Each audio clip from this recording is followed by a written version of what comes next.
Divergence from inflation is silver. This is seriously underappreciated.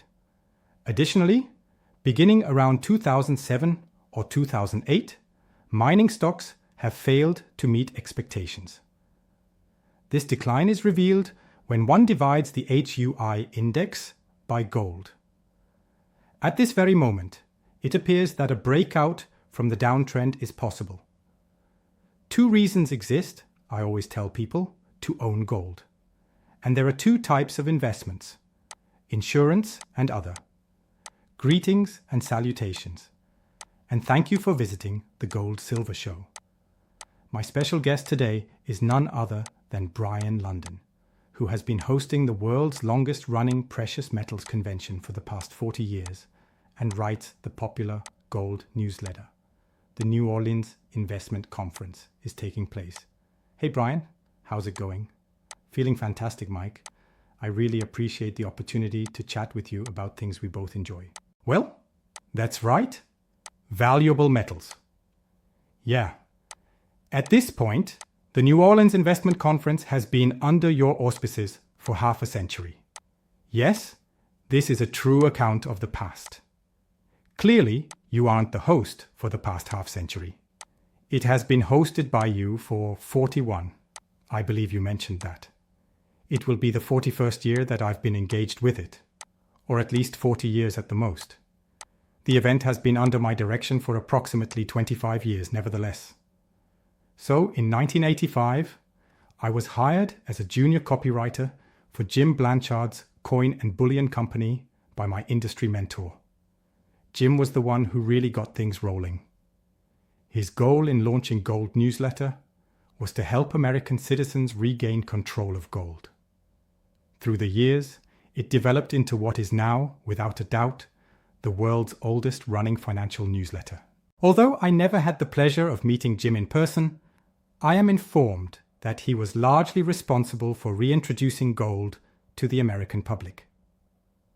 His tireless efforts to have gold legalized contributed to the 1974 legislative change that, as I understand it, allowed Americans to buy and invest in gold once again on January 1st, 1975. He certainly did. And in 1974, he founded the New Orleans Investment Conference. In the past, it had different names, such as the National Committee to Legalize Gold and the National Committee for Monetary Reform. Eventually, it transformed into the New Orleans Investment Conference, which now encompasses all markets, etc. However, Jim would have been greatly beloved by you, Mike. He was a magnetic figure, completely devoted to the principles of individual freedom and good financial management. What we're attempting to do, and what I've been attempting to do for the past few decades, is to build upon the work that he began, spread awareness about the importance of education, and ultimately restore the legitimacy of gold and silver as legal tender in the US. Yeah, I'm familiar with his son. I have a guy named Anthem, who is his son. Yeah. Plus, Anthem is someone I've known for a long time. Jim, on the other hand, would, during the inauguration perhaps, have chartered an aeroplane to hoist a banner over the Capitol. Nixon took office. It was the second inauguration of Nixon, I believe. Legalized gold flown over the inauguration was the wording on the banner he had floated. The plane would have flown him directly to Guantanamo Bay today if he had been captured. Yeah, and, even though it was against the law to own gold, he would nevertheless wield bars of bullion on the Capitol steps. This man really showed courage. He did, in fact. Also, he would issue press releases in an effort to provoke the ATF and the Treasury into taking action against him.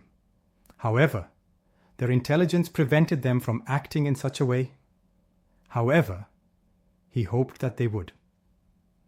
The man did, in fact, bring gold in from Canada while holding news conferences and other public engagements around the nation, all the while daring the Treasury to apprehend him. He was indeed quite the eccentric. From the North Pole to Africa and beyond, he traveled the globe in a wheelchair, preaching freedom behind the iron and bamboo curtain. He persisted, unabated. It is a significant legacy to maintain, really. On a daily basis, we endeavor to do it. At your conference, I will be giving a talk, and everyone is welcome to utilize the code. There is a $400 discount available for early registration. The price will go up by $400 if they put it off until the conference. However, Maloney is the proprietor of NewOrleansConference.com. Would I be right? Yes, I understand. We need to know how many people signed up because of this YouTube channel, so if you do decide to come, I will set aside some time for folks to use that code. Plus, I'll make sure to carve out some time to chat with everyone who showed up thanks to this channel. In your opinion, what is the current state of the economy and its future trajectory? Who can say about the economy? I see indications of a slowdown, though. The job market is clearly showing signs of slowdown, with really poor data reported. That is why Jerome Powell had to drop a quarter point. He either couldn't or wouldn't hold out any longer. We all know that the Fed's independence has been a charade for most of its existence, so let me just mention that. It's intriguing, though. It's not the first time that political pressure has backfired. Powell's resistance was motivated solely by Trump's demands for interest rate cuts. So, after openly and passionately opposing rate reduction, Powell had ultimately caved. Additionally, a fresh cycle of Fed easing has begun. Its arrival was anticipated. We are currently unable to maintain the fiscal balance as a result of 45 years of ever easier money, leading to ever-increasing debts. The cost of servicing these loans at regular interest rates just about destroys the government budget, leaving little room for anything else. Therefore, we can't manage the budget with deficits or debts this enormous. The next step is for interest rates to be below the inflation rate. This is essentially my central argument and thesis on the big picture. Everything will come crashing down if the rate of currency depreciation is lower than the rate of interest you are paying on the debt. Thus, moving ahead, real rates will be negative. Real tangible things like gold and silver would benefit greatly from that. I recently co-hosted a video with Alan Hibbert on the topic of negative real rates and how they can power the gold market like rocket fuel. Worse, real interest rates are already negative. Therefore, this trim makes it seem worse. Despite bonds' reputation as a safe haven investment, they come with a higher penalty for keeping them. Now, we have a gold bull market that is soaring, and it's not even fueling itself from the United States. Here, I deal in goods. Sales at retail establishments are low. Nobody seems interested. Apparently, it's all hailing from Asia. How do you feel about those matters? Greetings, this is Mike. This is a brief message. I just wanted to say thanks to everyone who has seen our films. But I did want to mention that only about 15% of people who have watched our videos have really subscribed and enabled notifications. Some difficult times are ahead of us. You should enable notifications if you do not want to miss any updates. Also, I appreciate you constantly giving me the thumbs up. By the way, here at goldsilver.com, we have been offering first-rate instructional material for more than 20 years. It would be our privilege to serve as your precious metals dealer if you are interested in supporting our goal. We both benefit. Bonus silver worth up to $2,000 is available right now when you place an order with us. Visit goldsilver.com at the URL provided. With that, I'll return to the video. I couldn't agree with you more. When I consider the 4, 5, or 6,000 years of gold's existence, I see just 4 bull markets. Up until 1971, and especially 1974, gold was money. Thus, there have only been 4 bull markets. The investment markets did not consider it a suitable asset to invest. In light of that, I consider the present bull market to be one of just 4 in this historical period, with the ones in the early and late 1970s and the 2000s. Plus, this one is special. It's unique in that Asian central banks pushed gold prices higher in an investment market that didn't involve Western markets. As a result of seeing how far gold has gone, Western markets and investors are attempting to get in via leveraged associated investments, such as silver in mining stocks, which have underperformed in this market thus far. So, it's a paradise for investors, not for those attempting to secure their fortune, but for those hoping to profit from this trend.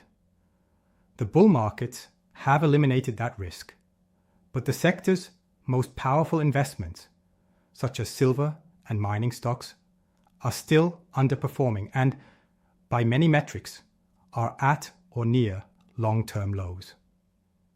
I just think it's a fantastic opportunity. After accounting for inflation, both gold and silver are considered undervalued. As its value deviates from inflation, silver is significantly undervalued.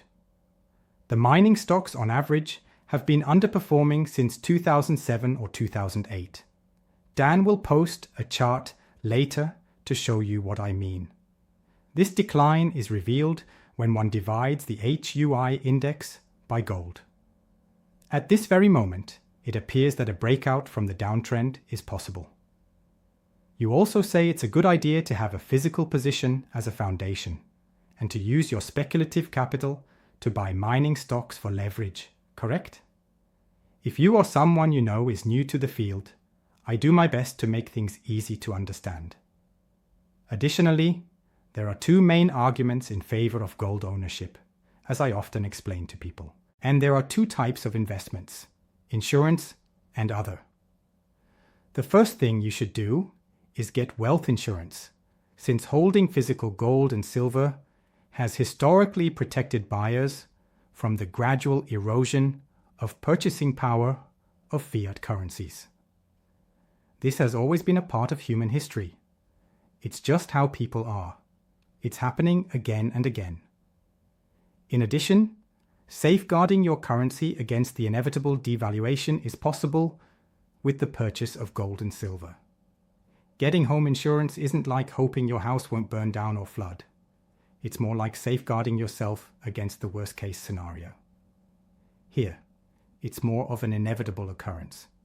3, 5, or 10 years from now, you know your money will purchase very little. You may lock in today's exchange rate by investing that money in gold and silver right now. You're safeguarding yourself and locking in the buying power of that currency right now.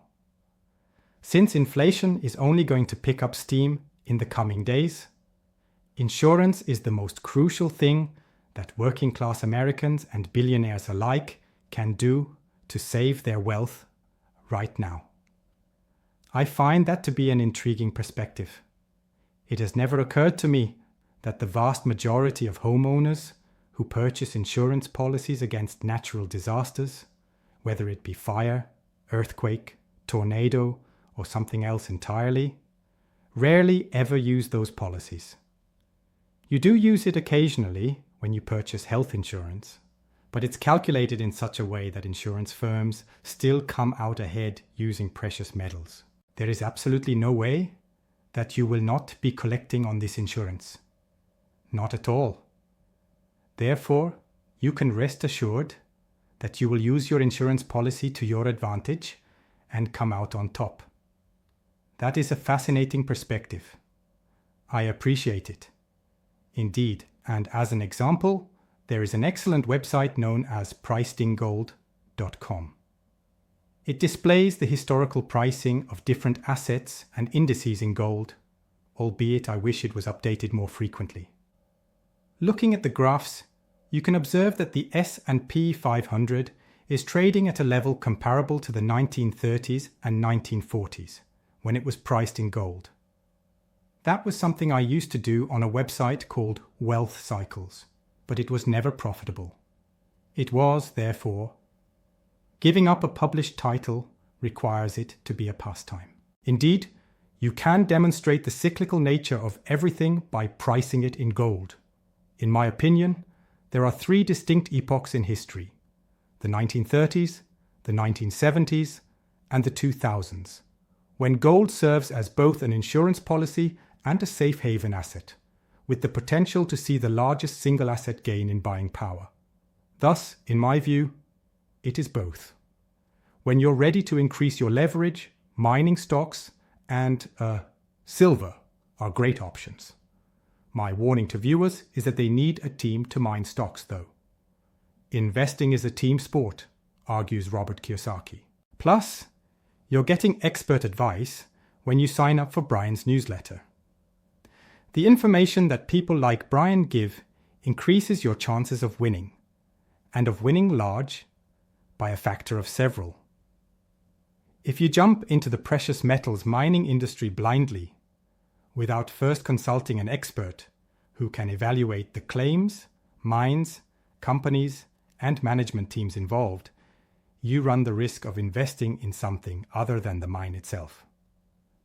So, to succeed here, one needs a seasoned expert like Brien. Therefore, I recommend that you subscribe to his gold newsletter. Live streaming is available at neworleansinvestmentconference.com. So, Brien, is there anything else you'd like to discuss? It seems to me that this is a chance for generations to come together, Mike. This is the first opportunity of its kind that I've seen since the early 2000s. There was a double bottom in the gold and silver markets between 1999 and 2000. The metals market and the mining stock market hit multi-decadal lows at that time. You needed a lot of guts to put your money into the mining industry all those years ago, when gold, silver, and mining equities were all on the rise. Now that we know we're in a bull market, this opportunity is even more special for its unique characteristics and potential. The price of gold has changed. Despite the elimination of that risk component, laggards like silver persist. The gold-silver ratio clearly shows that there is a huge value in relation to gold. If you look at traditional valuation metrics like price to net asset value, NAV, or price to earnings, P/E, you'll notice that mining stocks are currently producing money at unprecedented margins, but they're still behind the curve. When gold, silver, and mining equities are experiencing one of these catch-up times, when prices react rapidly, it's a fantastic opportunity, as you put it. It's a fantastic chance to develop wealth and protect it at the same time. I couldn't agree more. In my opinion, though, Nixon's monumental experiment of dismantling the Bretton Woods system and switching the entire world to fiat currencies is finally drawing to a close at this point in time. If that's the case, then this time around, there will be record-breaking gains and record-breaking losses. Those who lose will lose more than ever before, while those who win will win more than ever before. This is because the end of a currency causes an enormous transfer of wealth. I just wanted to say thanks, just so you all know Maloney is neworleanconference.com. So have a look at this. Notable speakers including Robert Kiyosaki, Ken McElroy, Peter Schiff, and many more will be speaking there. Take a look. Thank you so much, Brien. I really liked this. Excuse me, Mike. It is always a delight. The chance to speak with you again is much appreciated. Translated by turboscribe.ai. If you want this message removed, you need to go to Unlimited.